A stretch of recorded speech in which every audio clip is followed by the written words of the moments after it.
Hello everyone, uh very good morning to all of you. Welcome to the no Nikhil channel और मैं हूँ पूजा मिश्रा। तो आज हमारी ये industrial relations and labour law की अगली क्लास है। ये हमारा लेक्चर नंबर 10 होने वाला है और आज का जो टॉपिक है हमारा that is trade unions act 1926। ठीक है, एंड ये बहुत इंपॉर्टेंट चैप्टर है एग्ज़ाम के लिए। एंड जो भी हमारा पैटर्न रहा है कि हम लोग एक क्लास में अपनी पूरी चैप्टर को ख़त्म करते हैं एंड उस पर बेस्ड हम लोग एमसीक्यू भी प्रैक्टिस करते हैं ताकि एग्ज़ाम में समझ में आए कि एग्ज़ाम में क्वेश्चंस फॉर्म कैसे होंगे। ठीक है, एंड बहुत ज़्यादा अब नहीं रह गया है। काफ़ी बच्चे ये क्वेश्चन पूछ रहे थे कि क्लास कब खत्म होने वाली है, तो मुझे लगता है मुश्किल से 5 या 6 क्लासेज जो है वो बच गए हैं इंडस्ट्रियल रिलेशंस में एंड बाकी सारे चैप्टर्स आपके ख़त्म हो चुके हैं। इसके बाद जैसा कि मैंने आपको बोला था कि 100 एमसीक्यू हर एक सब्जेक्ट के अलग अलग जो सब्जेक्ट वाइज है वो आएंगे, प्लस जो है हम लोग सोच रहे हैं मॉक टेस्ट के बारे में कि आपको जो है नवंबर फर्स्ट वीक में एंड नहीं तो अक्टूबर एंड तक आपको मॉक टेस्ट जो है 5 उसमें टेस्ट होंगे, वो आपको मैं लेकर के आऊँगी। हम लोग लेकर के आ रहे हैं उसके लिए मॉक टेस्ट। तो उसमें जो है वो क्या होगा, उसमें सेक्शनल टेस्ट होंगे यानी कि सब्जेक्ट वाइज टेस्ट होंगे एंड फुल लेंथ टेस्ट भी होंगे। उसमें सब्जेक्ट वाइज टेस्ट का फ़ायदा ये होता है कि देखो आपको कोई भी एक पर्टिकुलर सब्जेक्ट को लेकर के जब 100 क्वेश्चंस मिलते हैं तो इससे बहुत फ़ायदा होता है, क्योंकि जो भी क्वेश्चंस आपके गलत हो रहे हैं उस टॉपिक पे आप अलग से आपको पढ़ने का टाइम मिल जाता है और आपको समझ भी आता है कि ये कितना इंपॉर्टेंट है, इससे कैसे क्वेश्चंस बन रहे हैं। ठीक है, तो फिर चलो हम लोग अपनी आज की क्लास को स्टार्ट करते हैं। देखो इन सभी मेंबर्स ने हमारे क्लासेस को ज्वाइन किया हुआ है। मैंने आपको पहले भी बोला था हमारी जो भी क्लासेस डल रही है उनकी जो एक्सेस है वो पहले मेंबर्स को दी जाती है, उसके बाद बाकी लोगों के लिए होती है। एंड अभी जो है मैंने इंश्योरेंस के जो है सारे क्लासेस हमारे जो है लेक्चर्स रिकॉर्ड हो गए हैं एंड 3 क्लासेस में ओनली 3 क्लासेस में पूरे के पूरे इंश्योरेंस सिलेबस को मैंने ख़त्म कर दिया है एंड वो तीनों क्लासेस जो है वो अपलोड हो जाएंगे, लेकिन वो अभी सिर्फ मेंबर्स के लिए ओपन होंगे। ठीक है, तो मैं सभी आपको एनकरेज करती हूँ सभी को कि आप हमारे चैनल को ज्वाइन करो ताकि आप सारा बेनिफिट जो है वो उठा सको। चैनल को ज्वाइन करने की फ़ीस बहुत कम है, 50 रुपये 100 रुपये है एंड इट्स वेरी लेस। ठीक है, वो बस नॉमिनल सा होता है लेकिन आपको बेनिफिट सारे मिलेंगे, तो आप प्लीज़ ज्वाइन कर लेना। एंड जिन्होंने भी अब तक हमारे चैनल को सब्सक्राइब नहीं किया है प्लीज़ हमारे चैनल को सब्सक्राइब करो सो दैट कि जो भी क्लासेस डलती है आपको प्रॉपर नोटिफिकेशन मिले उसके बारे में। तो फिर चलो हम लोग अपनी आज की टॉपिक को स्टार्ट करते हैं, that is trade union act 1926। ठीक है, देखो ट्रेड यूनियन एक्ट जो है उसका ऑब्जेक्टिव क्या है, उसकी ऑब्जेक्टिव ये है, the main objective of the trade union act 1926 is to provide for the registration of the trade union and define their rights, liability and privileges. यानी कि ये जो एक्ट है ये मेनली किसको लेकर के डील करता है, ये डील करता है ट्रेड यूनियन क्या होता है, ट्रेड यूनियन कैसे फॉर्म कर सकते हैं वर्कर्स, ट्रेड यूनियन के क्या राइट्स होते हैं, क्या लाइबिलिटीज़ होती है, उसको क्या बेनिफिट मिलते हैं, क्या रूल्स रेगुलेशंस फॉलो करने पड़ते हैं, हर कुछ अबाउट द ट्रेड यूनियन के बारे में इस एक्ट में बताया जाएगा आपको। और देखो ये एक्ट बना कब था, 1926 में, यानी कि उस समय के कंडीशन को ध्यान में रख के बनाया गया है इस एक्ट में। बीच में बहुत सारे अमेंडमेंट्स इसमें किए गए हैं एंड मैं आपको लास्टली ये भी बताऊंगी कि अभी जो मैंने आपको पढ़ाया था इंडस्ट्रियल जो कोड पढ़ाए थे मैंने आपको, जो अभी तक सिर्फ कोड बन के आए हुए हैं यानी अभी तक एक्ट नहीं बने हैं, बट एग्जाम में क्वेश्चंस उससे आएंगे एंड वो चारों कोड मैंने आपको ऑलरेडी पढ़ा दिया है। एंड जिनको भी अभी तक उसकी एक्सेस नहीं है आप प्लीज़ हमारे जाओ, प्लेलिस्ट में बिल्कुल फ्री है सबके लिए एक्सेसिबल है एंड PDF आपको टेलीग्राम में मिल जाएगी उसकी। एंड तो फिर चलो हम लोग देखते हैं कि इस एक्ट में क्या क्या दी गई है सारी बातें। ठीक है, देखो ये एक्ट जो है इसका एम क्या है, to protect the interest of the workers and employers by giving the legal status. जब आपको एग्जाम में मान लो आजकल देखो स्टेटमेंट बेस्ड क्वेश्चंस पूछे जाते हैं यूपीएससी में। ठीक है, उसमें क्या होता है कि आपको 2-3 स्टेटमेंट दिए जाते हैं और आपको पूछे जाते हैं कि बताओ कि कौन कौन सा स्टेटमेंट जो है वो करेक्ट है। तो उसमें अगर मान लो कि ये स्टेटमेंट बन के आ जाता है कि क्या बताओ कि ट्रेड यूनियन का क्या एक अपना सेपरेट लीगल स्टेटस होता है, तो मे भी आप कंफ्यूज कर जाओ लेकिन इसके बाद नहीं करोगे। लीगल स्टेटस होता है, बिल्कुल सही बात है कि ट्रेड यूनियन का अपना एक खुद का लीगल स्टेटस होता है। ठीक है, एंड ये रेगुलेट करता है the relations between the workers and employers के बीच में कैसा रिलेशन होगा। ठीक है, ये जो है इस एक्ट में डिफाइन किया गया है, बताया गया है कि जो वर्कर्स है वो एम्प्लॉयर से कैसे नेगोशिएट करते हैं अपनी कंडीशंस को लेकर के, अपने बेनिफिट्स को लेकर के। And ensure the lawful function of the trade union, यानी कि ट्रेड यूनियन जो है कैसे लॉफुली फंक्शन करेगा उसको लेकर के है, क्योंकि बेनिफिट अगर उठाएगा तो फंक्शन भी करना पड़ेगा, रूल्स भी मानने पड़ेंगे, तभी तो आप किसी चीज़ का सुविधा कब उठाते हो, जब आपके भी कुछ अपने कर्तव्य होते हैं। Grant legal immunity to the registered trade union. जो भी ट्रेड यूनियन अगर रजिस्टर्ड है तो उनको जो है वो प्रॉपर लीगल इम्यूनिटी मिलती है। वो इम्यूनिटी किस तरह की होती है, सिविल भी हो सकती है, क्रिमिनल भी हो सकती है। हम दोनों जो है आगे देखेंगे कि किस टाइप की इम्यूनिटी जो है वो ट्रेड यूनियन को मिलती है। एंड एनकरेज करता है कलेक्टिव बार्गेनिंग एंड प्रमोट करता है इंडस्ट्रियल पीस। कलेक्टिव बार्गेनिंग क्या होता है, फॉर एग्जांपल जैसे आप नेगोशिएट करते हो ना कहीं पे जाके, जैसे आप मार्केट जाते हो तब जब आप जैसे बार्गेन करते हो चीज़ों को लेकर के, वही यहाँ पे जब वर्कर्स जो है क्योंकि वो कलेक्टिव फॉर्म में होते हैं यानी कि बहुत ज़्यादा लोग होते हैं और मिल के जब बार्गेन करते हैं कि मान लो अगर कंपनी जो है वो उसको सिर्फ 4% की हाइक दे रही है उसके वेजेज में, सैलरी में, और ये लोग कहते हैं कि नहीं भाई अभी के करंट इन्फ्लेशन को अगर देखा जाए तो 4% इज़ नॉट एनफ, आप मुझे 8% दो। लेकिन एम्प्लॉयर क्या बोलता है कि नहीं 8% नहीं, मैं आपको मैक्सिमम 6% दे सकता हूँ। तो ऐसी जो चीज़ें हो रही है, जो बार्गेनिंग चल रही है, इसको ही कलेक्टिव बार्गेनिंग कहते हैं। ठीक है, अब देखो एक्सप्लेनेशन की बात करें तो अगर आगे चल के कहीं भी अगर ये टर्म आता है that is the combination and the federation, इन दोनों का क्या मीनिंग है ये हम लोग देखते हैं। The term combination refers to an association और ग्रुप, ठीक है, जो कि created to achieve the common objective related to employment और ट्रेड। यानी कि कॉम्बिनेशन अगर जब भी वर्ड आता है इसका मतलब होगा कि एसोसिएशन और ग्रुप जिसको कि बनाया गया है कॉमन ऑब्जेक्टिव हासिल करने के लिए। यानी कि कॉमन ऑब्जेक्टिव क्या है, तो बेनिफिट है, सब एक दूसरे की बेनिफिट करना, म्यूचुअल, वही तो कॉमन ऑब्जेक्टिव है यहाँ का। एंड ट्रेड यूनियन में दोनों हो सकते हैं। देखो ये भी स्टेटमेंट बहुत बहुत इंपॉर्टेंट है, मे भी अगर आप ये नहीं पढ़ते तो आपको एग्जाम में एकदम गलत करके ही आते। ट्रेड यूनियन में दोनों हो सकता है, वर्कर भी हो सकते हैं, एम्प्लॉयर भी हो सकते हैं, और दोनों हो सकते हैं। जनरली हमने क्या लगता है कि ट्रेड यूनियन में सिर्फ वर्कर होंगे, तो ये बिल्कुल गलत बात है, दोनों हो सकते हैं। ठीक है, फेडरेशन क्या होता है, तो federation is a large body जो कि फॉर्म्ड बाय कंबाइनिंग 2 और मोर रजिस्टर्ड ट्रेड यूनियन मिल के क्या बनाते हैं, तो फेडरेशन बनाते हैं। अगर हम सिंपल वर्ड्स में बात करें तो a trade union is an organised group of worker, एक ऑर्गेनाइज्ड बॉडी है। सबसे पहले क्या है, तो एक ऑर्गेनाइज्ड बॉडी है। ठीक है, ग्रुप ऑफ वर्कर्स और एम्प्लॉयर्स, वर्कर्स भी हो सकते हैं, एम्प्लॉयर भी हो सकते हैं, form to protect and promote their common interest. ठीक है, अपने आपस के इंटरेस्ट को प्रमोट करने के लिए ही ट्रेड यूनियन का एक बेसिक जो बोलते हैं कि वो है एक purpose. Registration of trade union की अगर हम बात करें तो देखो यहाँ पे the registrar of trade union is appointed by the appropriate government. सबसे पहले यहाँ पे देखो ये भी स्टेटमेंट कैसे कैसे एग्जाम में क्वेश्चंस आएंगे मैं आपको साथ के साथ बताती जाऊंगी।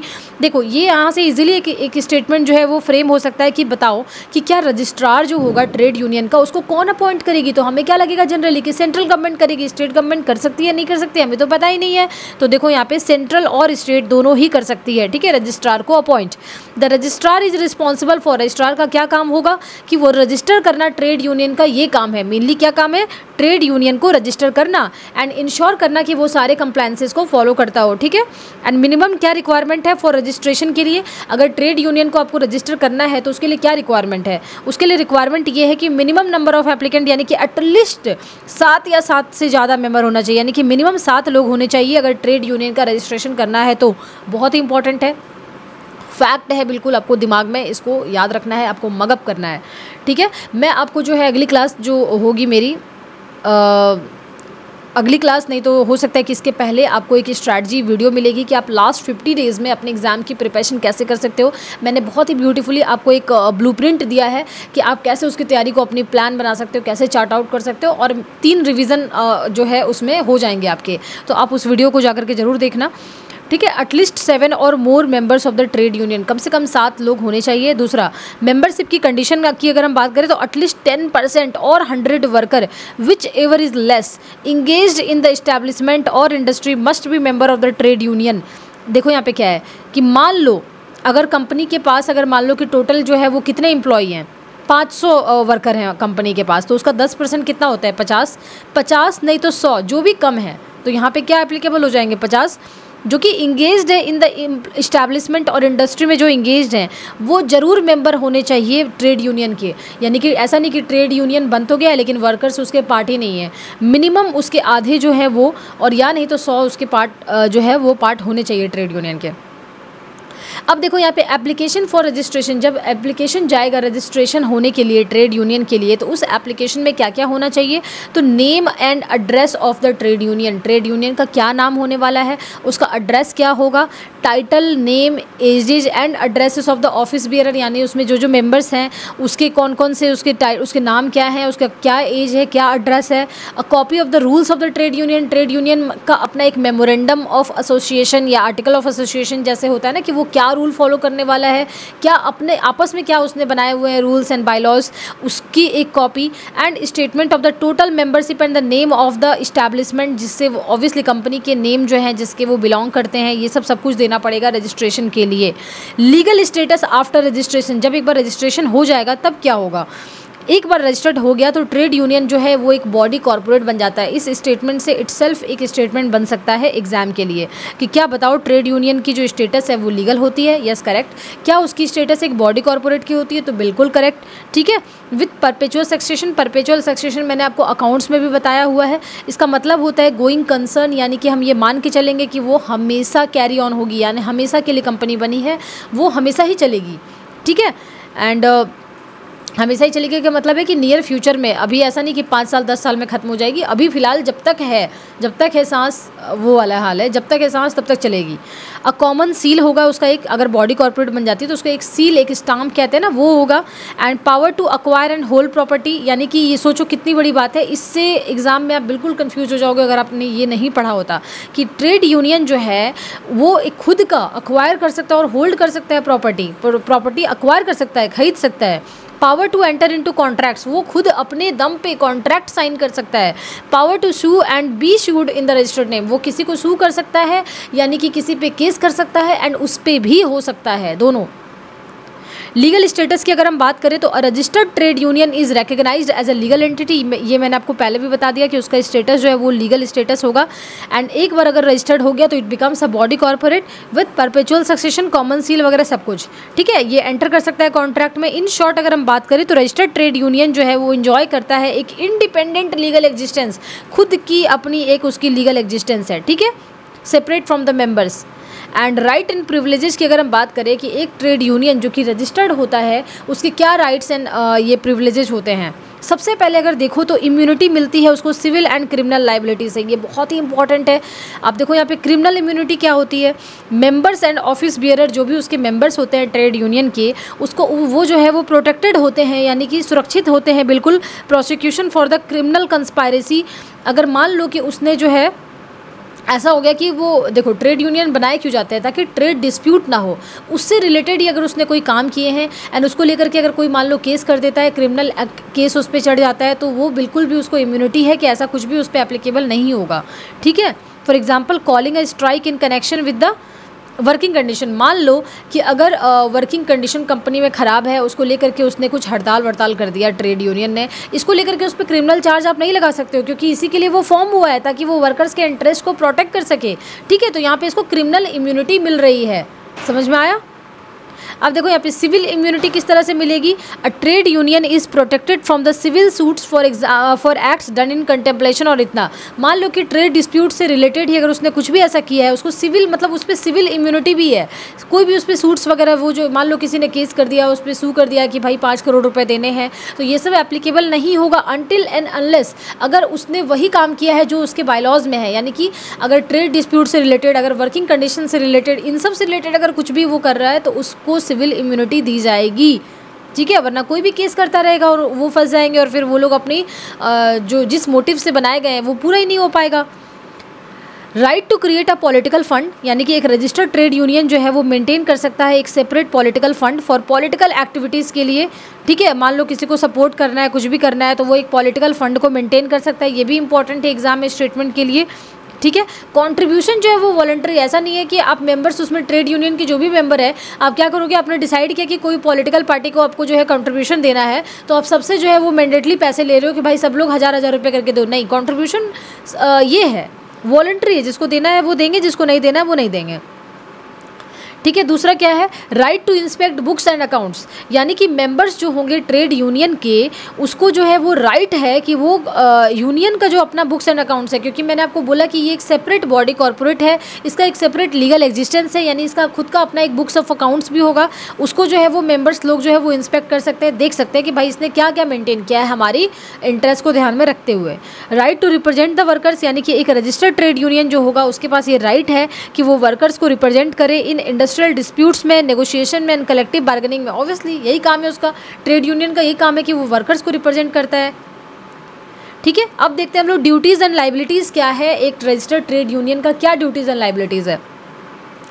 रजिस्टर्ड ट्रेड यूनियन जो है must fulfil certain responsibility to ensure that की ट्रांसपेरेंसी एंड लॉफुल फंक्शनिंग, यानी कि एक रजिस्टर्ड जो ट्रेड यूनियन है उनको ये सब सारी जिम्मेदारी जो है वो निभानी पड़ेगी। क्या क्या जिम्मेदारी है? सबसे पहले कि एक रजिस्टर ऑफ मेंबर्स आपको मेंटेन करना है, आपके कौन कौन से आकर के लोग मेंबर बन जा रहे हैं, आपके पास कुछ अता पता ही नहीं है आपको क्या हो रहा है, उसका एक बही खाता रखना पड़ेगा ना, एक रजिस्टर तो रखना पड़ेगा कि आपके पास कौन कौन से मेंबर जो है आपके जुड़ रहे हैं आपसे, ठीक है। दूसरा क्या है कि सबमिट करना annual return to the registrar, यानी कि देखो सेपरेट अगर बॉडी कॉर्पोरेट है, सेपरेट अगर लीगल एग्जिस्टेंस है, सेपरेट अगर बुक्स ऑफ अकाउंट्स है, तो उसको जो है वो बुक्स ऑफ अकाउंट्स को ऑडिट भी करवाना पड़ेगा, ठीक है। तो the trade union must submit the annual return to the registrar. Annual return का मतलब है कि उसको ऑडिट करवा के उसके बुक्स ऑफ अकाउंट्स को जो है वो रजिस्ट्रार को सबमिट करना, ठीक है। जिसमें कि क्या क्या होगा कि statement of assets and liability, कितने असेट्स हैं कितने लाइबिलिटीज़ हैं उसके ट्रेड यूनियन के, receipt and expenditure during the year, यानी कहाँ कहाँ से पैसा आया, कहाँ कहाँ पे पैसा गया, सब कुछ उसको जो है वो रजिस्टर देना पड़ेगा। एंड कितने नंबर ऑफ मेंबर्स आपके हैं वो सब कुछ का जो है रिकॉर्ड वो रजिस्ट्रार को देना पड़ेगा ट्रेड यूनियन को, ठीक है। And use of funds for the specified objective only, यानी कि union funds can be used for, जो उसके फंड हैं उस यूनियन के, उसको सिर्फ लॉफुल पर्पस के लिए ही आप इस्तेमाल कर सकते हो। ऐसा नहीं कि अपने पर्सनल चीज़ें निकाल रहे हो, बर्थडे मना रहे हो सबके बैठ करके, ठीक है। सच एज एडमिनिस्ट्रेटिव एक्सपेंसेस, यानी कि जो ऑफिस चलाने का जो खर्चा होता है उसको हम लोग बोलते हैं एडमिन एक्सपेंसेस, उसके लिए किया जा सकता है। Welfare and educational activity of the members के लिए, लीगल प्रोसीडिंग के लिए, कंपनसेशन देने के लिए, एंड यूनियन मटेरियल्स वगैरह के पब्लिकेशन के लिए, ठीक है। यानी कि मोटा मोटी यही कि ट्रेड यूनियन को जो है प्रॉपर बुक्स ऑफ अकाउंट्स को जो है वो रिकॉर्ड करके रखना पड़ेगा। बहुत बच्चे जो है ये क्वेश्चंस पूछते रहते हैं कि नोट्स जो है आपके काफ़ी है या कहीं और से भी पढ़ना पड़ेगा। तो मैं आपको बता दूं कि जो इंडस्ट्रियल रिलेशंस वाली हमारी जो नोट्स है ये कॉम्प्रिहेंसिव है। मैंने तो बहुत जगह देखे नोट्स वगैरह, लेकिन इतने अच्छे तरीके से इतने मुझे तो नहीं दिखा एटलीस्ट कवर करते हुए। अगर आपको दिखा तो आप मुझे ज़रूर बताना या फिर ज़रूर फॉलो करना आप, ठीक है। बट काफ़ी अच्छे से मैंने दिया हुआ है, तो बस आप इसी को भी फॉलो कर सकते हो। आप जो कर सकते हो अपने एंड पे वो ये कर सकते हो कि मार्केट से आप बहुत सारा प्रैक्टिस सेट्स उठा लो, मॉक टेस्ट जिसको कहते हैं, मॉक टेस्ट प्रैक्टिस करो बहुत सारा। बट आई थिंक मैंने जितने दिए हैं ये काफ़ी हैं, और जो MCQs वगैरह भी दूंगी उससे भी कवर हो ही जाएगा, ठीक है। PYQ प्रैक्टिस आप कर सकते हो और मॉक्स प्रैक्टिस कर सकते हो। कैंसिलेशन ऑफ रजिस्ट्रेशन की अगर हम बात करें तो देखो registrar of the trade union जो है वो रजिस्ट्रार जो है ट्रेड यूनियन का जो रजिस्ट्रार है जहां हमने रजिस्ट्री करवाई थी वो कैंसिल कर सकता है रजिस्ट्रेशन को of the trade union under the following circumstances. इस परिस्थिति में जो है वो रजिस्ट्रार जो है वो कैंसिल कर सकता है रजिस्ट्रेशन को। किस परिस्थिति में? नंबर 1, अगर उसने फ्रॉड या गलती से उसने जो है रजिस्ट्रेशन करवाया था या फ्रॉडुलेंट तरीके से वो मेथड अपनाया था। इफ़ रजिस्ट्रेशन को जो है वो अपनाया गया था बाय फॉल्स इन्फॉर्मेशन और थ्रू मिस रिप्रेजेंटेशन से, तो फिर वो कैंसिल कर सकता है रजिस्ट्रार। यूनियन जो है वो सीजेस टू एग्जिस्ट, मान लो यूनियन जो है अब है ही नहीं, जब रजिस्टर करवाया था तब तो था बट अब उसकी एग्जिस्टेंस ही नहीं है, ठीक है, तो फिर उस केस में कैंसिल कर सकता है। And contravention of the act, मान लो उसने जो है वो एक्ट का कॉन्ट्रावीन करना मतलब नहीं मानना, एक्ट को नहीं मानना, अगर ऐसा कुछ कर रहा है तो वो कैंसिल कर सकता है। प्रोसीजर क्या होगा कि रजिस्ट्रार जो है must give the trade union a written notice.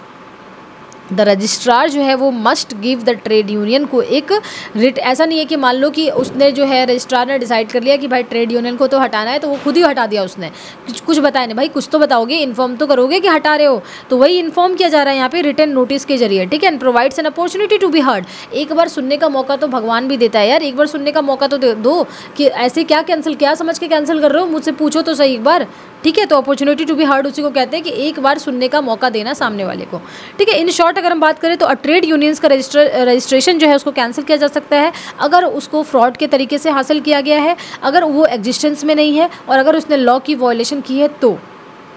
Next हम देखें तो office bearers of the trade union, इसमें क्या है कि देखो यहाँ पे the management and control of a registered trade union are vested in its office bearer. Office bearer का मतलब होता है कि जो भी उस ट्रेड यूनियन में जिसको भी प्रेसिडेंट बना करके, वाइस प्रेसिडेंट बना के, सेक्रेटरी बना के, ट्रेजरर बना के, ये सब बना के जिसको पोस्ट दी गई है ना ट्रेड यूनियन में, उनका ये कर्तव्य बनता है, ठीक है। उनके पास ही सारा पावर होता है मैनेजमेंट का। तो इसमें क्या, इसको लेकर के क्या प्रोविजंस है? एक्टिव इंगेजमेंट रिक्वायरमेंट, यानी कि एटलीस्ट 50% जो ऑफिस बियरर है, यानी कि 50% जो ऐसा बोल सकते हो बोर्ड मेंबर, मान लो कि उसके अपने जो बोर्ड मेंबर हैं उसके कम से कम 50% जो है of registered union must be actively engage होने चाहिए इंडस्ट्री में। ऐसा नहीं है कि तुम किसी को भी ला करके बोर्ड मेंबर से बैठा दियो, उसके मिनिमम 50% जिसको आप बोर्ड में बैठाए हो वो वहाँ पे इंडस्ट्री में भी काम करने होने चाहिए, ठीक है, जिससे कि यूनियन कनेक्टेड है, जिसकी वो यूनियन है जिस भी कंपनी की, उस कंपनी में वो लोग काम करने चाहिए, ठीक है। Outsiders as a office bearer भी आप ले सकते हो, किस कंडीशन सिचुएशन में पर्सन जो कि उस इंडस्ट्री से बिलोंग नहीं करता है उसको भी आप बोर्ड ऑफ मेंबर्स में शामिल कर सकते हो, बट सर्टेन एक्सटेंट, यानी कि बहुत कम नंबर में। इन स्पेशल केसेस में अप्रोप्रिएट जो गवर्नमेंट है वो लोग भी अलाउ करते हैं कि आप जो है आउटसाइडर को लो, ताकि जो है वो चीज़ें जो है वो इंडिपेंडेंट पार्टी या थर्ड पार्टी के पॉइंट ऑफ व्यू से जो है वो देखी जाएँ। पर्पस यही है कि टू इंश्योर दैट कि लीडरशिप रिप्रेजेंट करे, एक्चुअल वर्कर्स को रिप्रेजेंट करे, यही मोटिव है। इसलिए यहाँ पे 50% की कंडीशन दी गई है, जो कि अगेन आपके लिए एक फैक्ट है, इसको याद करना है आपको, ठीक है। अब देखो यहाँ पे recognition of a trade union, यानी कि trade union act 1926 only provide for registration, ना कि रिकग्निशन। सिर्फ रजिस्ट्रेशन की बात करता है बल्कि रिकग्निशन की बात नहीं करता है। तो देखो ये सब निकल के आए ना इंपॉर्टेंट पॉइंट्स, ये स्टेटमेंट में आ जाएंगे तो आप कंफ्यूज कर जाओगे, ठीक है।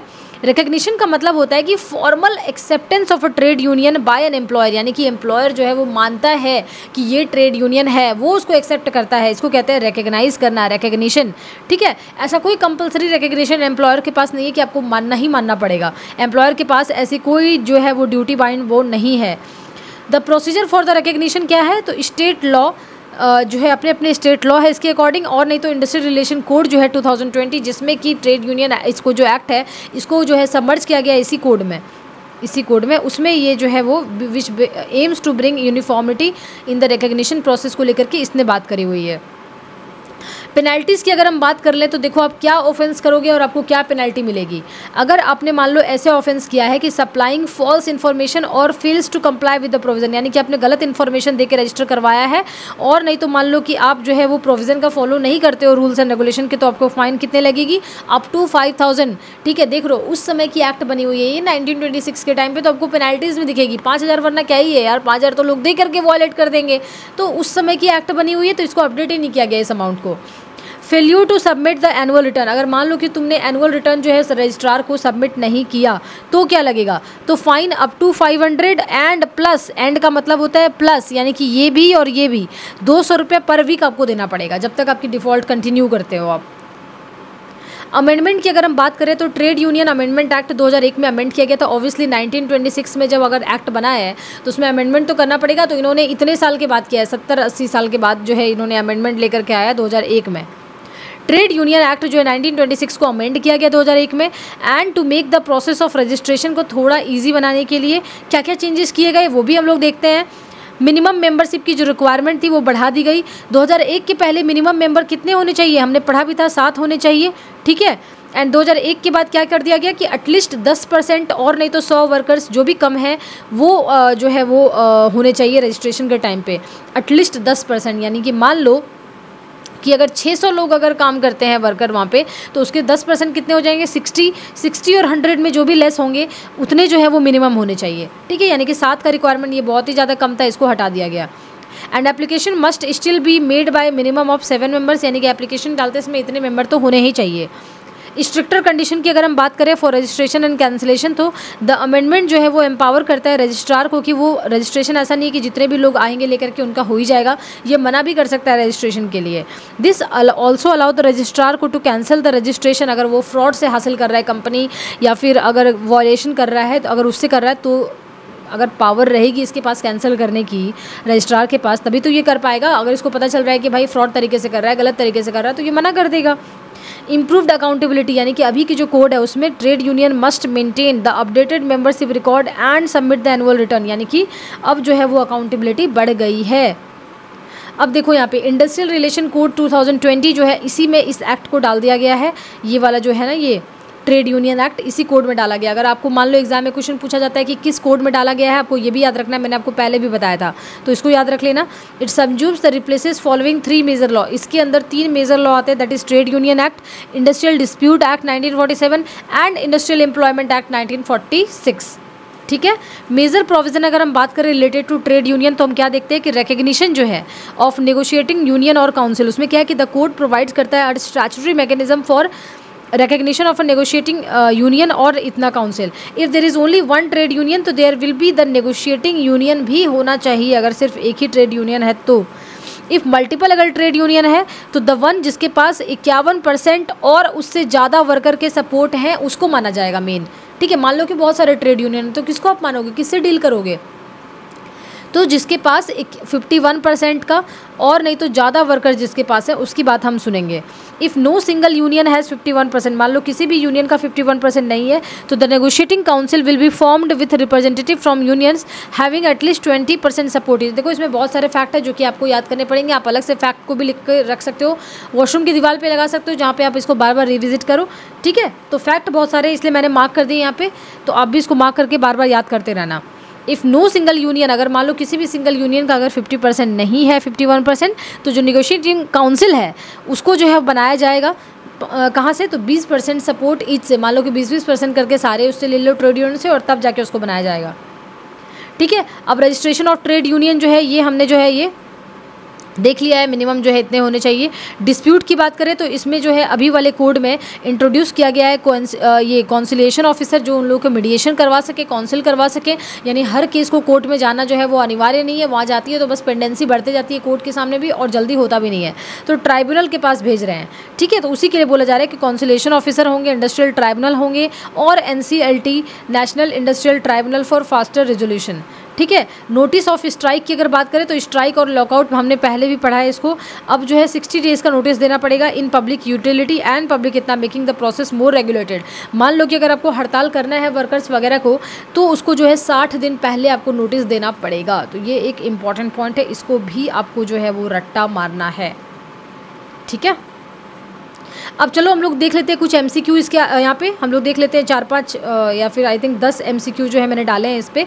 तो देखते हैं कि एग्जाम में अगर इस चैप्टर से क्वेश्चन आएंगे तो कैसे आएंगे। सबसे पहला क्वेश्चन देखो क्या है, the main objective of the trade union act 1926 क्या है।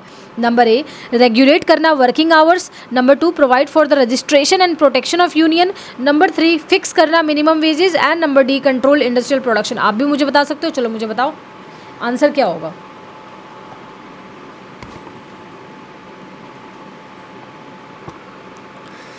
तो the answer is option number B, that is provide for registration and protection of trade union, ठीक है। नंबर 2 हम लोग क्वेश्चन पे चलते हैं। Under section 2 subsection H of the trade union act 1926 a trade union का मतलब क्या होता है, उसमें क्या होगा, means a combination of number A only worker, number 2 only employer, number 3 workers and employers दोनों, एंड नंबर डी जिसमें वर्कर एम्प्लॉयर एंड गवर्नमेंट भी उसके मेंबर होंगे। चलो मुझे बताओ, ये मैंने क्लास में आज डिस्कस किया हुआ है।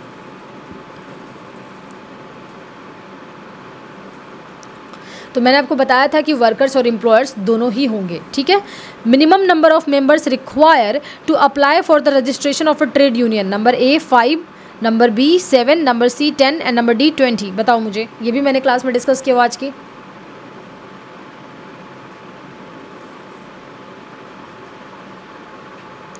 तो the answer is option number B, that is 7। Next question पे चलते हैं हम लोग। मिनिमम मेंबरशिप रिक्वायरमेंट जो है फॉर रजिस्ट्रेशन आफ्टर द 2001 के अमेंडमेंट के बाद बताओ कि क्या मेंबरशिप की रिक्वायरमेंट है। तो बहुत इंपॉर्टेंट क्वेश्चन है, एग्जाम में ऐसे ही क्वेश्चन आएंगे, और कैसे क्वेश्चन आएंगे आप ही मुझे बताओ। आप खुद मुझे कमेंट करके बताना, मैं जितने भी MCQ डालते हैं वो एग्जाम लाइक लगते हैं या नहीं लगते हैं आपको। नंबर ए 20% और 200 वर्कर्स, जो भी ज़्यादा है। नंबर बी 10% और 100% वर्कर, जो भी कम है। नंबर सी 5% और 50 which ever is less. And number D 15% और 150 विच एवर इज़ मोर, ठीक है। तो मुझे आंसर बताओ, ये भी मैंने क्लास में बताए हुए हैं आज।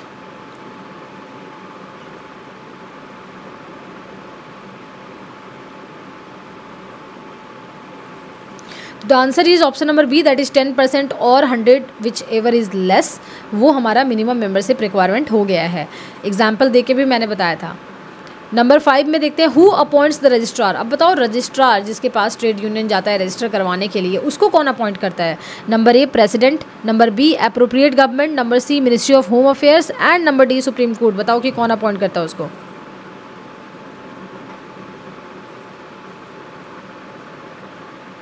The answer is appropriate government, ठीक है। नेक्स्ट क्वेश्चन पे चलते हैं। A registered trade union becomes a, number A partnership firm, number B trust, number C body corporate, number D voluntary organisation. बताओ क्या बन जाता है, मैंने बहुत बार डिस्कस किया आज की क्लास में।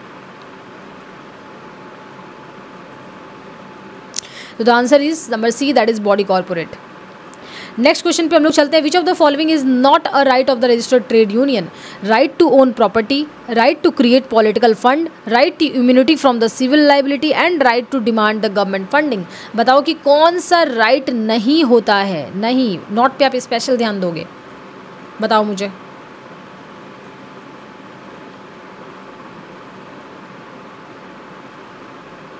तो the answer is option number D, that is right to demand the government funding. Next question हमारा है at least what percentage of the office bearers must be actually engaged in the industrial concern. कितने लोग जो office bearer यानी कि मैंने आपको बताया था जो बोर्ड ऑफ मेंबर्स हैं उसके कितने परसेंट लोग जो है वो उस इंडस्ट्री से रिलेटेड होने चाहिए जिसका कि वो ट्रेड यूनियन कनेक्टेड है। बताओ मुझे। Number A 25, number B 33, number C 50, number D 75।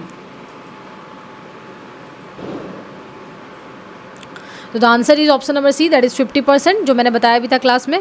Next question हमारा है supplying the false information for registration can lead up to the fine of number A 500, 1000, 2000, 5000। बताओ कि अगर गलत इन्फॉर्मेशन देकर के आप रजिस्टर करवाते हो तो आपको कितनी फाइन लगेगी।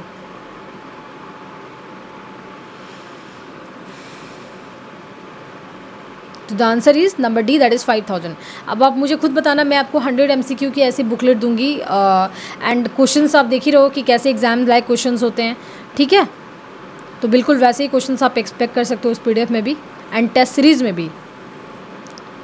हमारा जो नेक्स्ट लेक्चर होगा दैट इज़ लेक्चर नंबर 11, जिसमें कि हम लोग पढ़ने वाले हैं building and other construction workers act 1996, ठीक है। तो आप सब मुझे ज़रूर बताना कि आपको ये लेक्चर कैसी लगी, क्या आपको समझ में आई, नहीं आई, सिंपल किया कि नहीं मैंने सब कुछ, सब मुझे कमेंट करके आप मुझे बता सकते हो। और जो आपको इसकी PDF है वो आपको हमारे टेलीग्राम चैनल पे मिलेगी एंड आप हमारे इंस्टाग्राम पेज को भी लाइक कर सकते हो, आपको लिंक जो है डिस्क्रिप्शन बॉक्स में मिल जाएगी। एंड यही था हमारा आज का class. Thank you everyone for watching this video.